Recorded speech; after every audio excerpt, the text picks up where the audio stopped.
നമസ്കാരം. ബഹുമാനപ്പെട്ട രക്ഷിതാക്കളെ, പ്രിയപ്പെട്ട കൂട്ടുകാരെ, ഞാൻ ഷിയ നസ്ലിൻ.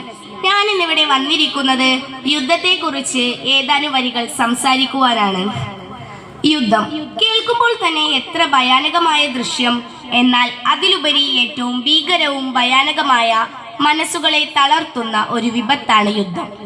യുദ്ധം എന്ന് പറയുമ്പോൾ എൻ്റെ മനസ്സിൽ ആദ്യം ഓടിയെത്തുന്നത് ഹിരോഷിമ നാഗസാക്കിയാണ്. ഒരു യുദ്ധം കൊണ്ട് നശിച്ചു കരിഞ്ഞു പോയ രണ്ട് പട്ടണങ്ങൾ. ഈ യുദ്ധം ചെയ്ത യുദ്ധപരാക്രമികൾ ചിന്തിച്ചിട്ടുണ്ടാകുമോ എന്തിനാണ് യുദ്ധം ചെയ്തതെന്ന്? ഒരു നാടിനെ നശിപ്പിക്കാൻ.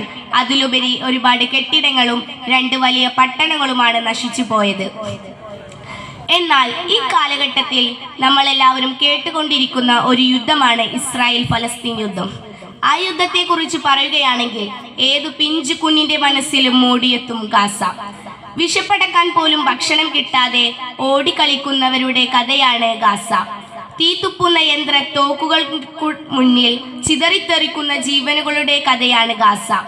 ജീവനും ജീവിതവും ആസ്വദിക്കാൻ കഴിയാതെ പാതിയറ്റ പ്രതീക്ഷകളും മുറിവേറ്റ സ്വപ്നങ്ങളുമായി കഴിയുന്ന ഗാസ.